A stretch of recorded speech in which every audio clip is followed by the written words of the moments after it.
오늘 우리에게 주신 하나님 말씀은 디도서 3장 1절로부터 8절까지 말씀입니다. 너는 그들로 하여금 통치자들과 권세 잡은 자들에게 복종하며 순종하며 모든 선한 일 행하기를 준비하게 하며 아무도 비방하지 말며 다투지 말며 관용하며 범사의 온유함을 모든 사람에게 나타낼 것을 기억하게 하라. 우리도 전에는 어리석은 자요, 순종하지 아니한 자요, 속은 자요, 여러 가지 정욕과 행락의 종 노릇한 자요, 악독과 투기를 일삼은 자요, 가증스러운 자요, 피차 미워한 자였으나 우리 구주 하나님의 자비와 사람 사랑하심이 나타날 때에 우리를 구원하시되 우리가 행한 바 의로운 행위로 말미암지 아니하고 오직 그의 공률하심을 따라 중생의 씻음과 성령의 새롭게 하심으로 하셨나니 우리 구주 예수 그리스도로 말미암아 우리에게 그 성령을 풍성히 부어주사 우리로 그의 은혜를 힘입어 의롭다 하심을 얻어 영생의 소망을 따라 상속자가 되게 하려 하심이라. 이 말이 미쁘도다. 원하건대 너는 이 여러 것에 대하여 굳세게 말하라. 이는 하나님을 믿는 자들로 하여금 조심하여 선한 일을 힘쓰게 하려 함이라. 이것은 아름다우며 사람들에게 유익하니라. 아멘. 아멘. 우리 앞뒤 잘 인사할까요? 잘 오셨습니다. 사랑하고 축복합니다. 네, 여러분 한 주간 어떻게 잘 보내셨어요? 네, 얼굴을 보니까 다들 주님의 은혜 가운데 잘 보내신 것 같습니다. 저는 몇 주간 동안에 참 마음에 무거운 짐을 안고 이런 그런 시간들을 보냈습니다. 지금 드리는 말씀은 이제는 괜찮아졌다는 거예요. 제가 무거운 짐을 졌던 이유가 있습니다. 한 신문 기사를 보면서 제 마음에 참 무거운 짐으로 다가왔어요. 그 내용이 이런 겁니다. 10년 후 한국 교회에 가난한 성도 50%가 된다라는 겁니다. 여러분, 가난한 성도가 뭡니까? 난 예수님을 믿고 신앙을 갖고 있다라고 얘기를 하지만 교회에는 더 이상 나오지 않는 겁니다. 아마 여러 가지 이유가 있겠죠. 근데 많은 경우에 교회에 더 이상 소망을 갖지 못하고 또 많은 그 상처 때문에 교회를 떠나는 이제 그런 사람들이 50%를 차지할 거다, 이런 이야기를 듣게 됩니다. 그러면서 듣는 얘기가 있어요. 지금 한국교회의 위기다, 영적 암흑기를 맞이했다, 이런 이야기를 들을 때 이 한국교회를 섬겨가는 한 목사로서 어떻게 이 일들을 풀어갈 수 있을까 많은 고민 가운데 시간을 보냈습니다. 지금 한국교회가 어떤 상황이 있는가, 이런 기운실에서 매 3년마다 한국교회의 사회적 신뢰도를 여러분 조사합니다. 그 사회적 신뢰도를 보면 지금 한국교회의 상황이 여실히 드러나요. 한번 보도록 할까요? 자, 여러분 2023년도 올해죠. 올해 조사한 결과입니다. 여러분 2008년, 2009년, 2010년, 2013년, 17년, 20년, 23년 여러분 이 신뢰도를 쭉 보았을 때 여러분 빨간색을 보세요. 빨간색은 신뢰할 수 없다, 비신뢰를 표시하는 겁니다. 여러분 그전에는 신뢰할 수 있다와 뭐 그냥 그저 그렇다, 보통이다, 뭐 이런 것들이 더 많은 비율을 차지했습니다. 근데 지금은요, 2023년 보면 여러분 74%입니다. 신뢰할 수 없다는 거예요. 지금 한국교회 상황이 이렇습니다. 지금 이걸 보면서 이 문제를 어떻게 풀어갈 수 있을까? 왜 한국교회가 이렇게 사회적으로 신뢰를 받지 못하고 있을까? 여러 가지 제가 자료를 찾아보면서 그 원인이 되는 이유를 발견하게 됐습니다. 1990년대까지만 해도요, 한국교회는 이 사회에 좋은 모습과 선한 영향력이 있었습니다. 근데 2000년대에 들어오면서부터 한국교회가 침체됐다라는 이야기를 듣게 돼요. 이것과 맞물려서 한국교회에 문제가 나타나기 시작합니다. 왜 이런 한국교회 침체 현상이 생기는가, 여러 기관들에서 조사를 했습니다. 특별히 2005년도에 교갱협에서 한국교회 침체 원인이 무엇인가 이런 조사를 해서 그 자료를 내었었는데요. 표를 한번 볼까요? 자, 한국교회가 무엇이 갱신되어야 되는가, 여러 가지 얘기를 합니다. 근데 가장 한국교회의 침체 원인, 갱신되어야 될 것, 이런 무엇이라고 얘기합니까? 신앙과 삶의 불일치요. 교회에서는 그럴듯한 신앙의 말을 하지만 삶 속에 돌아갔을 때 믿지 않는 사람들과 별반 다름없이 살아가는 그리스도인들의 모습, 이걸 보면서 한국교회에 더 이상 소망이 없다, 침체되기 시작했습니다. 사람들이 교회를 떠나가기 시작했다는 거예요. 이게 지금 2005년도 자료입니다. 거의 20년 전 자료예요. 그러면 이 원인을 알았으면 그동안 이 문제를 바꿔가야 되지 않겠습니까? 여러분, 2013년도에 한목협이라는 곳에서 동일한 조사를 했어요. 한국교회 왜 침체되고 있는가? 그럼 그 똑같은 내용이 한목협에서도 그대로 나왔습니다. 신앙과 삶이 불일치라는 거예요. 또 2021년도에 기독교 기관인 아크연구소라는 곳에서도 동일한 조사를 했습니다. 연구 결과 내용이 똑같습니다. 신앙과 삶의 불일치. 여러분, 그동안 이것이 끊임없이 문제가 된다는 것을 알면서도 왜 이것이 해결이 되지 않고 점점 한국교회는 침체 상황으로 돌아가게 될까요? 저는 이 문제를 끌어안으면서 참 고민하고 고심하는 그런 시간들을 가지게 됐습니다. 여러분, 그러면서 주변에 많은 얘기를 듣게 돼요. 목사님, 내가 예수님은 좋은데 이 교회에 다니는 사람들 때문에 시험 들어서 교회를 못 다닐 것 같습니다. 이런 이야기를 듣게 됩니다. 이런 교회 가면 그렇게 사랑을 얘기하고 서로 베풀고 나누고 함께하는 그런 걸 얘기하는데 교회에 가보니까 끼리끼리 모여 있다는 거예요. 그래서 그 안에 들어갈 수가 없다는 겁니다. 자기의 그룹에 해당되지 않으면 사람들에게 관심을 갖지 않고 한 교회에 있어도 옆에 있는 사람이 누군가 우리 교인들에게 관심이 없다는 겁니다. 여러분, 이런 얘기를 들으면서 교회를 어떻게 섬겨야 될까? 이 한국교회를 어떻게 바꿔야 될까? 아주 많은 고민 가운데 이 시간들을 보냈어요. 그럼 어떻게 풀어가야 될까요? 이게 저만의 문제입니까? 한국교회의 문제, 우리 모든 성도들의 문제라는 것입니다. 이걸 어떻게 풀어야 될까 고민하다가 오늘 이 디도서 말씀을 연구하는 가운데 여러분, 그 답을 발견해냈습니다. 오늘 말씀을 통해서 그 문제의 원인이 무엇이고 이것을 어떻게 풀어가야 되는가, 여러분 이것을 잘 마음 가운데 새기시고 다시 한번 주님께서 주신 그 구원의 풍성한 은혜를 여러분 맛보아 누리게 되시길 주 이름으로 축복합니다. 여러분, 그래서 할 수만 있으면 여러분 내용을 좀 주보에 써 가시면서 오늘 말씀을 좀 주목해서 여러분 보시기 바랍니다. 오늘 우리가 디도서 말씀을 함께 나누고 있죠. 여러분, 이 디도서 말씀은 그레데라는 곳에서 목회를 하는 디도에게 보낸 사도 바울의 편지입니다. 우리가 지난주까지 디모데전서와 디모데후서, 에베소에서 목회하는 디모데에게 보낸 사도 바울의 편지를 나누었죠. 여러분, 사도 바울이 죽음을 눈앞에 두고 이제 마지막 노년에 신학의 정수를 담아서 디모데에게 편지를 했습니다. 여러분, 디도서도 마찬가지예요. 디모데전서와 함께 기록이 되었다라고 얘기를 합니다.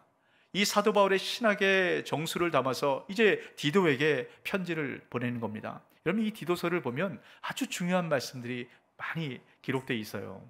여러분, 1장의 말씀을 보면 교회를 어떻게 섬기고 세워가야 되는가, 교회에 대한 이야기를 합니다. 2장에서 보면 가정을 어떻게 섬기고 세워야 되는가, 가정에 대한 이야기를 해요. 오늘 우리가 3장 말씀을 읽었는데요, 이 3장에서는 세상 속에서 온전한 그리스도인으로 살아가기 위해서는 어떻게 살아가야 되는가, 지금 그 얘기를 합니다. 그러면서 1절, 2절에 세상 속 그리스도인으로 어떤 태도를 갖고 살아가야 되는가, 여러분 요약해서 정리를 해놓았습니다. 자, 우리 1절, 2절 말씀 여러분 같이 한번 읽어볼까요?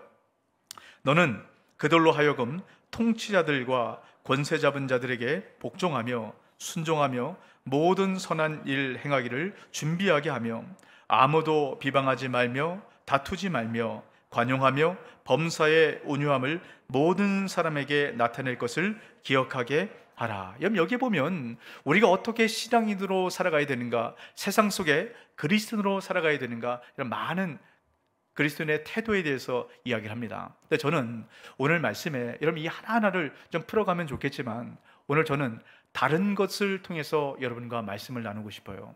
오늘 우리가 이 말씀 가운데 주목해야 될 것이 하나가 있습니다. 우리 성경과 성경 원래 원문의 성경은 순서가 조금 다르게 되어 있습니다. 성경이 기록된 원문의 성경을 보면 오늘 첫 시작을 이렇게 시작을 해요. 너는, 디도를 얘기하죠. 그들로 하여금, 그레데 있는 성도들입니다. 그들로 하여금 기억하게 하라. 이렇게 이야기를 시작합니다. 기억하게 하라는 거예요.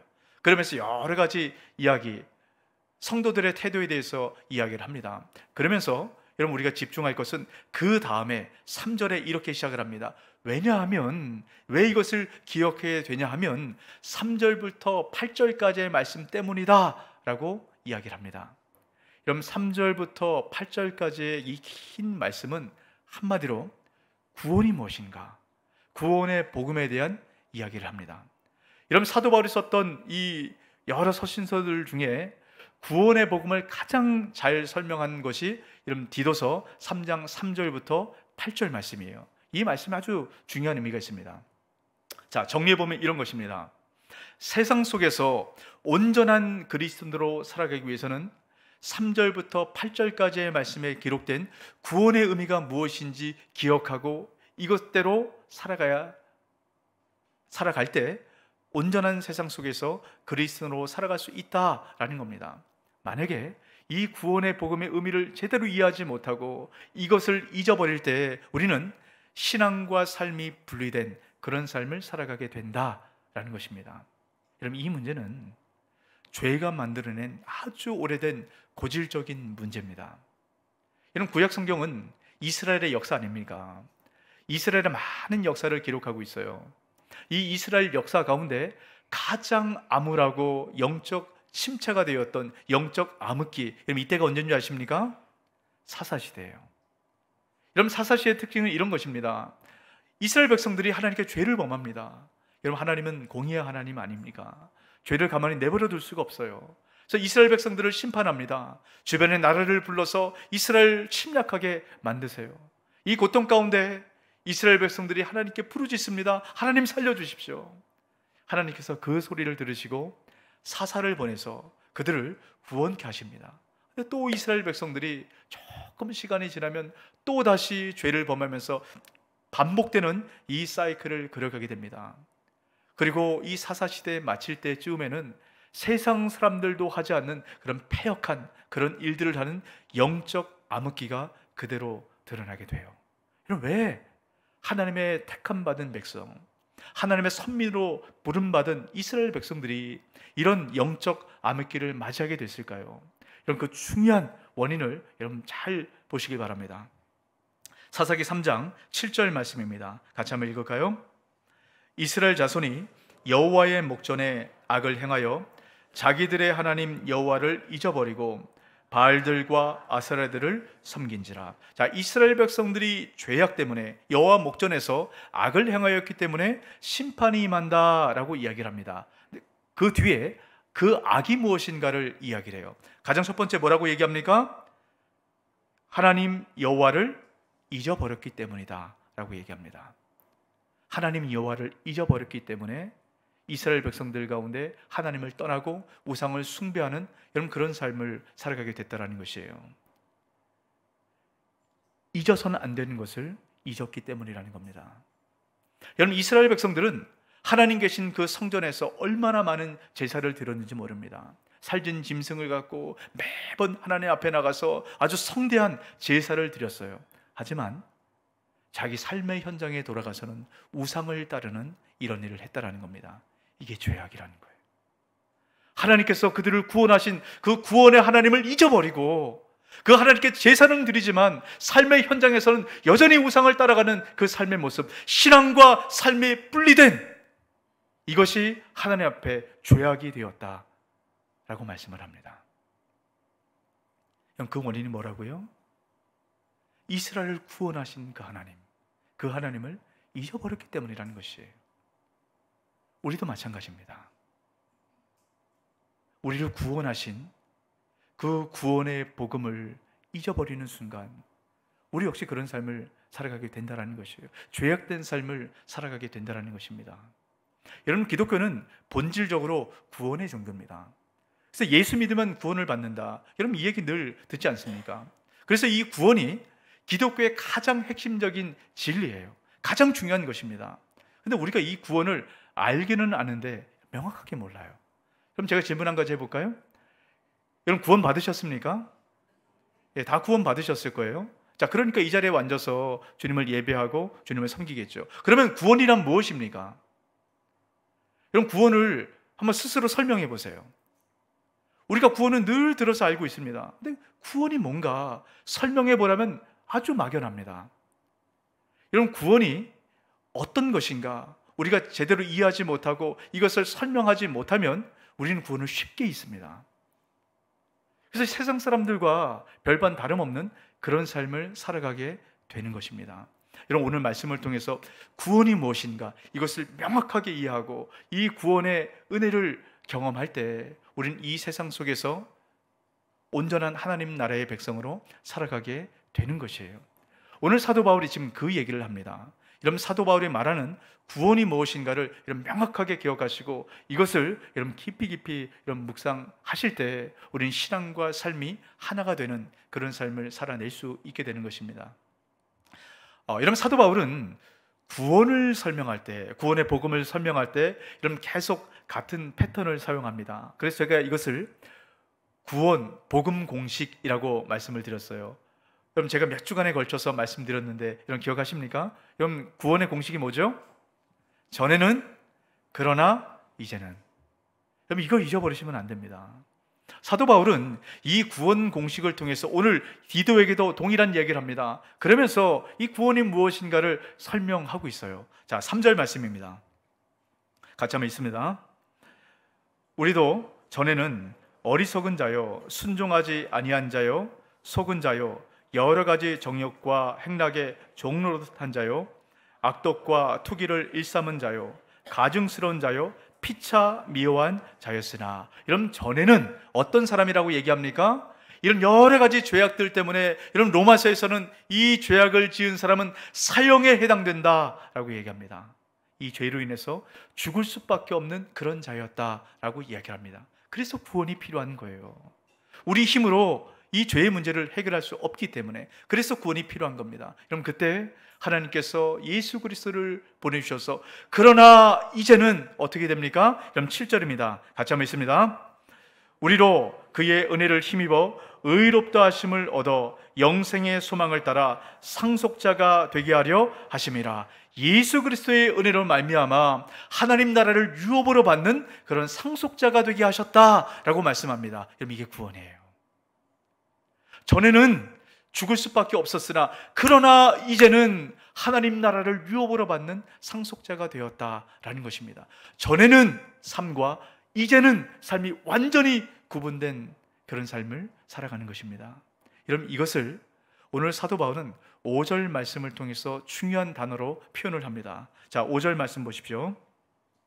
우리를 구원하시되 우리가 행한 바 의로운 행으로 말미암지 아니하고 오직 그의 긍휼하심을 따라 뭐라고요? 중생의 씻음, 중생의 씻음으로 하셨다라고 말씀합니다. 자, 여러분, 구원을 설명할 때 항상 따라 나오는 단어가 중생이에요. 여러분, 중생이 무엇입니까? 여러분, 중생이 무엇이에요? 중생이라는 것은 거듭 태어났다라는 것입니다. 2번 태어났다라는 것이에요. 그러나 이제는 전에는 의 삶과 그러나 이제는 이런 두 가지의 삶을 살아가는 것이 중생이라고 얘기합니다. 여러분, 이 거듭남에 대해서 주님께서 가장 먼저 말씀하신 것이 요한복음의 니고데모를 통해서 주님께서 이 거듭남을 이야기를 하십니다. 여러분, 니고데모가 밤에 예수님을 찾아왔어요. 그러면서 얘기합니다. 예수님, 제가 하나님 나라에 들어가려면 어떻게 해야 되겠습니까? 묻습니다. 그때 주님께서 말씀하세요. 네가 거듭나지 아니하면 하나님 나라를 볼 수 없느니라.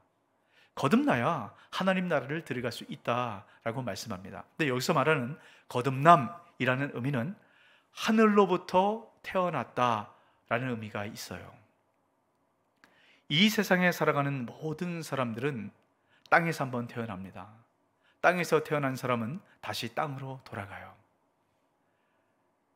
여러분, 이 땅에서 태어난 모든 사람들의 마지막이 어떻습니까? 지금 우리 교회 안에서도 여러분 계속 장례가 있지 않습니까? 이 장례의 이 마지막 그 현장에 보면 여러분, 이 사람의 마지막, 그럼 무엇으로 마지막 끝납니까?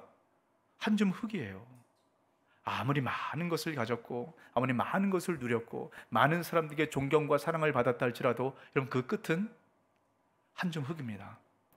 그래서 해 아래 살아가는 모든 사람들은 그 인생이 헛되고 헛되며 헛되고 헛되니 모든 것이 헛되도다, 이런 삶을 살아가게 되는 것입니다. 이것이 땅에서 한 번 태어난 사람의 끝입니다.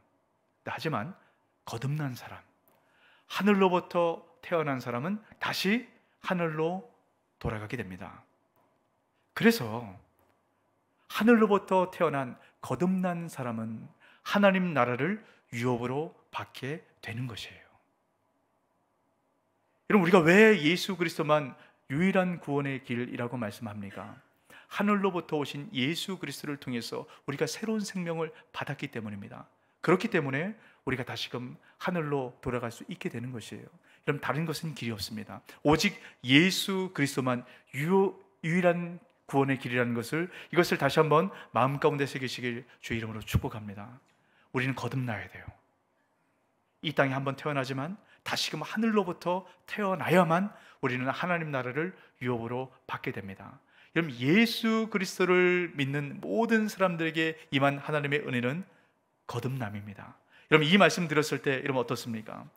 전에는 죽을 수밖에 없었지만 이제는 우리가 하나님 나라를 유업으로 받았다. 정말 기쁘고 정말 감격된, 여러분, 그런 소식 아닙니까? 근데 여러분, 기쁘고 감격되세요? 네, 이 반응은 뭐죠? 그렇든 아니든 여러분, 둘 중에 하나의 반응을 보이세요. 여러분, 감격이 되십니까? 여러분, 구원받았다는 것, 중생했다는 것 정말 감격되세요? 그냥 아멘하지 마시고 여러분, 마음에 정말 감격되세요? 솔직히 안 그렇지 않습니까? 그냥 우리가 중생했다, 구원받았다, 거듭났다 하면 아 그래, 그냥 아 그렇지 하고 머리로는 이해하는데 우리 마음으로는 별로 와닿지 않습니다. 왜 그렇습니까? 구원받기 이전과 구원받은 이후의 삶이 별반 다르지 않은 것처럼 보이기 때문입니다. 여러분, 만약에 우리가 정말 흉악한 범죄를 저질렀어요. 누가 사람을 죽이고 누가 봐도 흉악한 범죄자입니다. 만약에 그런 사람이라면 전에의 삶과 이전의 삶이 완전히 다르잖아요. 그러면 이것이 얼마나 기쁨과 감격이 되고 놀라운 것인가, 은혜로 다가올 겁니다. 근데 대부분의 우리는요, 이제는, 전에는 뭐 그렇게 흉악한 죄를 짓지 않았습니다. 죄가 아예 없는 것은 아니지만 우리의 삶을 돌아보면 다른 사람들에게 그렇게 흉악하다, 이런 삶을 살지 않은 것 같아요. 그래서 이전과 지금이 별반 다름없는 그런 삶을 살아가는 것 같습니다. 이것 때문에 여러분, 구원의 은혜를 우리가 누리지 못하는 겁니다. 여러분, 그래서 필요한 것이 있어요. 자, 5절 말씀 다시 한번 보십시오. 5절에 보시면 구원을 위해서 필요한 첫 번째가 뭐라고 말씀드렸죠? 중생의 씻음입니다. 그런데 또 한 가지 필요한 것, 그 뒤에 뭐라고 말씀합니까? 성령의 새롭게 하심. 이 두 개를 여러분 꼭 기억하셔야 됩니다. 중생의 씻음은 단회적 사건이에요. 한 번입니다. 우리가 예수 그리스도를 믿음을 통해서 전에는 해서 이제는 해 건너왔습니다. 이걸 중생이라고 이야기를 해요. 하지만 성령의 새롭게 하심, 이것을 우리가 가질 때 구원의 풍성한 은혜를 우리가 누리며 경험하며 살아가게 됩니다. 이러면 성령께서 역사하시는 역할과 기능과 일 때문입니다. 성령은 많은 일들을 우리에게 행하세요. 그 중에 아주 중요한 역할이 하나 있습니다. 요한복음 16장 8절 말씀입니다. 그가 와서, 그는 성령을 얘기합니다. 그가 와서 죄에 대하여, 의에 대하여, 심판에 대하여 세상을 책망하시리라. 책망하신다라는 말씀은 숨겨져 있고 감춰있던 것을 그대로 드러낸다라는 것입니다. 여러분, 성령께서 하시는 역할이 뭐라고요? 드러나 보이는 죄뿐만 아니라 숨겨져 있던 죄를 그대로 드러낸다는 것이에요. 여러분, 이것이 성령의 역할입니다. 제가 이것을 어떻게 설명하면 좋을까 하다가 제가 예전에 경험했던 하나의 경험을 여러분과 좀 나눠보고 싶어요. 제가 지금 거주하는 곳에 이사 온 지 한 3년 정도 그렇게 돼갑니다. 근데 처음에 이사 와서 조금 시간이 지난 이후에 자꾸 집에 날벌레들이 날아드는 겁니다. 그래서 도대체 이 날벌레들이 어디서 들어올까? 집 앞에가 바로 산이거든요. 그래서 산에서 이렇게 날아드나? 그 생각하면서 날벌레를 맨날 잡았습니다. 근데 시간이 지나도 날벌레가 사라지질 않는 거예요. 계속 나옵니다. 도대체 이 날벌레가 어디서 나올까? 제가 찾고 돌아다니다 보니까 베란다에서 자꾸 이렇게 베란다에 있는 창고에서 나오는 것 같은 거예요. 제가 이제 이 베란다 창고의 문을 열고 불을 켜는 순간 기절할 뻔했어요. 그 안에 수백 마리의 날벌레가 가득 있는 겁니다. 여러분, 상상만 해도 막 소름이 돋죠. 저는 그걸 직접 봤어요. 제가 깜짝 놀라가지고 살충제 갖고 뿌리고 난리를 부렸어요. 그 이제 이 벌레 이 시체들이 가득 바닥에 있더라고요. 다 정리하고 가만히 보니까 그 창고에 문이 있었는데 그 문 사이로 비가 들이쳤습니다. 근데 거기에 쌀자루가 있었어요. 그 쌀절에 벌레가 들어가가지고 여러분 그렇게 이 날벌레들이 날아든 겁니다. 그러고 나서 이제 그 쌀자루를 딱 들었는데 그 밑에도 여러분 날벌레들이 엄청나게 있는 거예요. 저는 어떻습니까? 겉으로 드러난 날벌레는 몇 개 되지 않아요. 하지만 그 안에 숨겨진 날벌레는 비교할 수 없을 정도로 많습니다. 우리 마음은 죄를 만들어내는 공장이라고 얘기해요. 우상을 만들어내는 공장이 우리 마음입니다. 여러분, 사도 바울을 잘 보십시오. 사도 바울은 자신을 이렇게 얘기합니다. 저는 죄인 중에 괴수입니다. 여러분, 사도 바울이 죄인 중에 괴수라고 말할 그런 삶을 살았습니까? 사도 바울은 가말리엘 문화에 있었다라고 얘기합니다. 가말리엘은 유대인들에게 가장 존경을 받는 율법 학자였어요. 그 문화에서 어떻게든 율법을 힘쓰며 애써서 지켜 살아가기 위해서 노력을 했다라고 얘기를 합니다. 여러분, 사도 바울은 다른 사람보다 뛰어나지 않았을지 모르지만 최소한 다른 사람들보다는 잘 살려고 애를 썼던 사람입니다. 그 사도 바울이 뭐라고 얘기해요? 나는 죄인 중에 괴수로다. 이런 그냥 하는 얘기가 아닙니다. 겸손의 이야기가 아니에요. 자기 삶에 겉으로 드러나지 않았지만 마음 가운데 숨겨져 있던 죄를 그대로 발견하게 된 겁니다. 어떻게 해요? 성령을 통해서. 성령은 우리 안에 숨겨진 죄를 그대로 드러냅니다. 우리도 마찬가지 아닙니까? 여러분, 우리의 마음의 죄 한번 보세요. 얼마나 음란과 얼마나 미움과 다툼과 원망과 이런 삶을 살아갑니까? 여러분, 겉으로 드러나지 않고 여러분 상황과 환경이 되지 않아서 이게 겉으로 드러나지 않았을 뿐이지 여러분 우리 안에 얼마나 수많은 죄악들이 있습니까? 성령의 조명하심, 성령의 비춰주심, 성령의 드러내심을 통해서 우리 마음의 죄를 발견하면 이런 우리를 주님께서 구원하신 것이 얼마나 기쁨과 감격인지 그 구원의 은혜를 우리가 누려받게 되는 것입니다.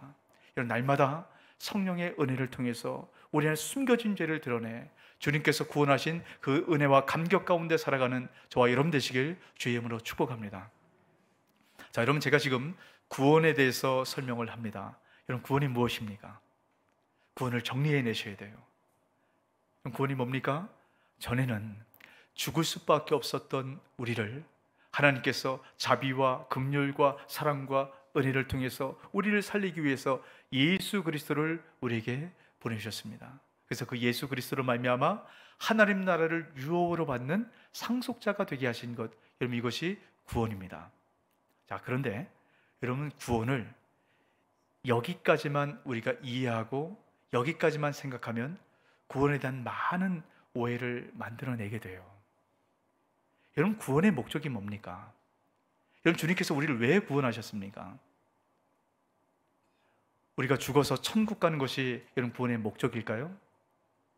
우리가 죽어서 천국에 가는 것을 구원의 목적으로 생각한다면 우리 이 땅 가운데 삶을 막 살아도 아무 문제 없습니다. 여러분, 우리가 구원받는, 우리가 무엇을 통해서 구원을 받습니까? 우리 어떤 의로움 때문인가요? 아니죠.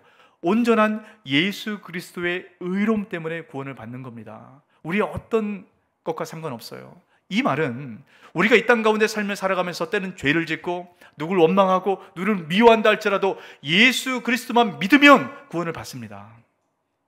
예수 그리스도의 의로움은 우리의 과거의 죄, 현재의 죄, 미래의 죄까지도 다 해결할 수 있는 능력이 있어요.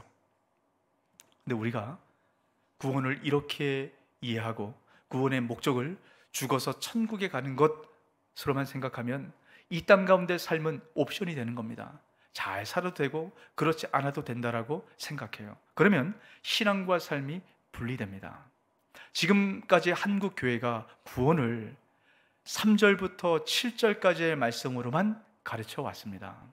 여러분, 사도 바울이 말하는 구원은 그게 아닙니다.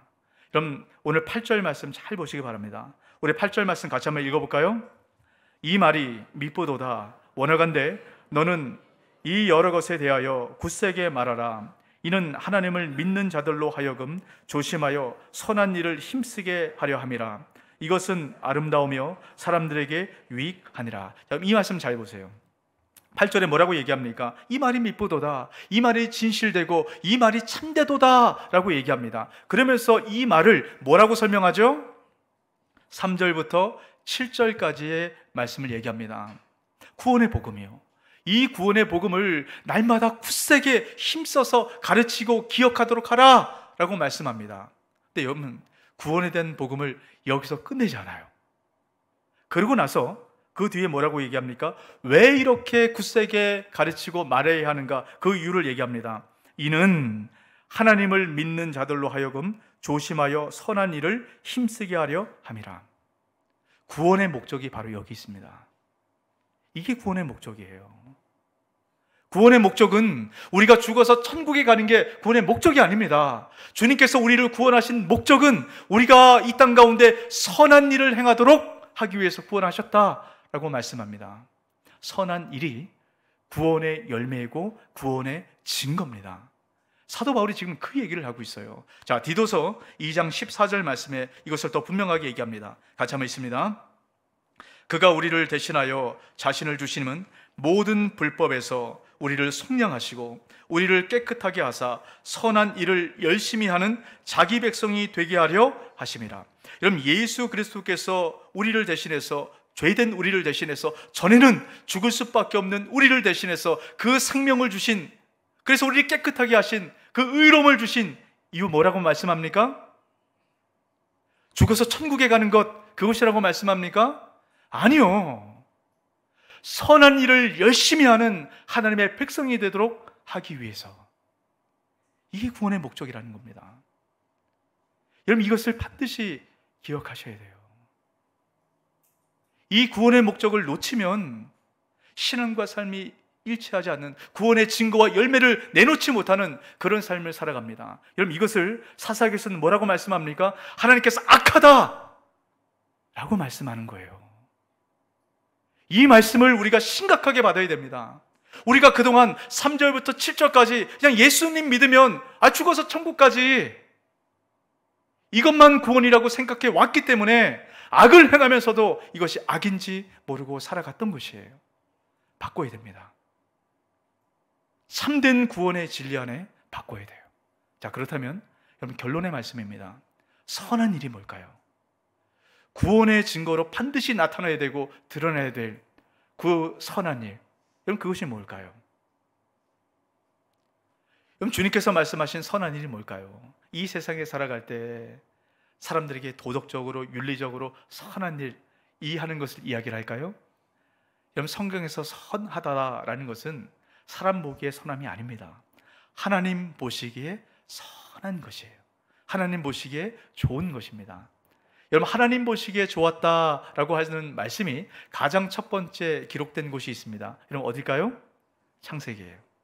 하나님께서 이 세상을 만드시고 이렇게 말씀합니다. 창세기 1장 4절입니다.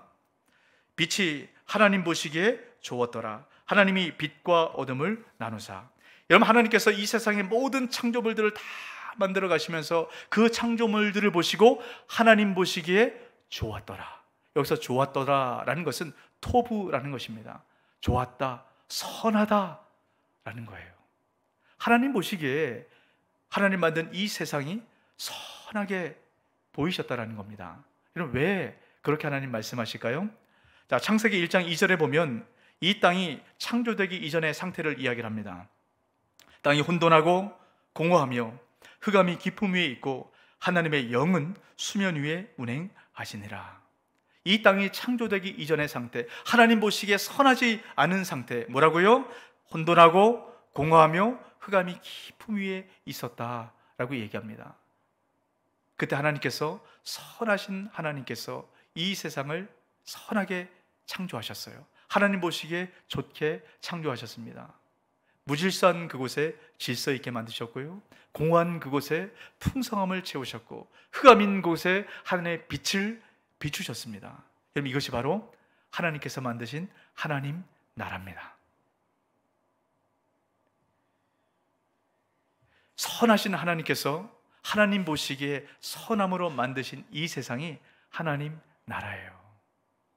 근데 어떻게 됩니까? 죄가 들어와서 선한 이 하나님 나라, 하나님 보시기에 선한 그 좋았던 이 세상이 다시 돌아가죠. 혼란하고 공허하고 어둠이 가득한 이 세상으로 바뀌었습니다. 이것을 다시금 다시 하나님 보시기에 선한 하나님 나라로 바꿔가기 위해서 예수 그리스도께서 이 땅 가운데 오셔서 선한 일을 하셨어요. 그 선한 일이 뭡니까? 주님을 내어주심을 통해서, 속량하심을 통해서, 그 목숨을 내어줌을 통해서 우리를 구원하신 바로 그 일입니다. 그래서 다시금 예수 그리스도를 통해서 이 땅이 하나님 보시기에 좋은 선한 하나님 나라로 바꿔가도록 하신 것입니다. 이런 우리는 하나님 나라가 죽어서 가는 그 천국에 있는 것, 이것만이 하나님 나라가 아닙니다. 여러분 잘 기억하세요. 우리가 죽어서 가는 천국, 이것이 하나님 나라입니다. 하지만 하나님께서 말씀하신 하나님 나라는 죽어서 가는 하나님 나라만을 말하는 것이 아닙니다. 하나님께서 만드신, 하나님 보시기에 좋은 이 세상 역시 하나님 나라로 바꿔가도록 주님께서 말씀하신 거예요. 그래서 예수 그리스도를 이 땅 가운데 보내주신 것입니다. 그 사명을 예수 그리스도를 통해서 구원받은 우리를 통해 맡겨주신 겁니다. 이게 선한 일이에요. 이게 구원입니다. 이 구원의 의미를 우리가 알 때 우리가 신앙과 삶이 분리된 삶을 살아갈 수 있을까요? 그럴 수가 없습니다.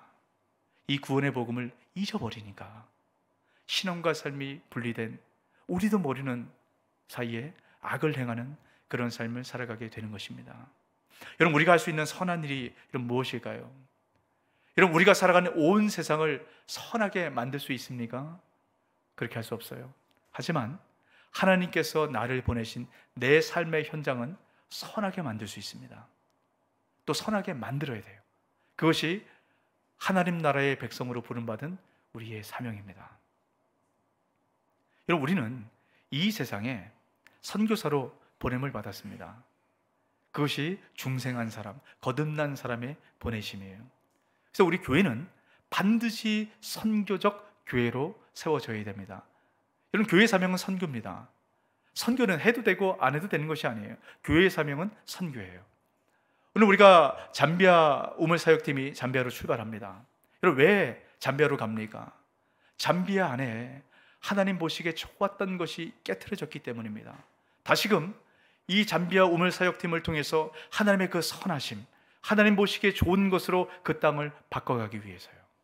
여러분, 그래서 이 잠비아 사역팀을 위해서 기도해 주시기 바랍니다. 여러분, 그것이 우리가 할 수 있는 선한 일이에요.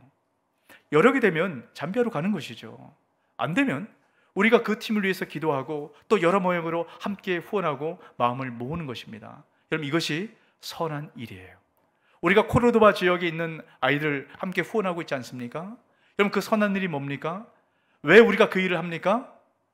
코르도바 지역에 있는 아이들이 하나님의 그 선하심, 하나님 보시기에 좋은 것들이 깨져 있기 때문이에요. 그것을 다시금 하나님 보시기에 좋은 것으로 바꿔가는 것, 그것이 교회의 사명이고 우리의 사명입니다. 그래서 우리가 그 일을 하는 것입니다. 우리가 지금 다선 비전을 외치면서 기빙 플러스를 섬기고 또 이 지역 사회를 섬기는 이유가 뭡니까? 이 지역 안에 하나님의 선하심, 하나님 보시기에 좋았던 것이 깨져 있기 때문입니다. 그 사람들에게 다시금 하나님의 선하심 안에 들어올 수 있도록 우리가 그 사명을 감당하는 것이에요. 여러분, 구원받은 우리 안에 그 하나님의 선하심을 경험하고 그 선하심을 경험한 우리를 통해서 선한 일을 감당할 때, 여러분, 비로소 우리 안에 하나님 나라의 그 풍성한 은혜를 경험할 수 있고 그 하나님 나라의 열매를 많은 사람들에게 전하는, 여러분, 그런 삶을 살아갈 수 있게 됩니다. 그럴 때 그 부분의 풍성한 은혜를 누려볼 수 있어요. 여러분 삶의 현장에서, 여러분 자리에서, 선함이 깨진 그곳에서 하나님의 선함으로 바꿔가는 저와 여러분 되시길 주의 이름으로 축복합니다.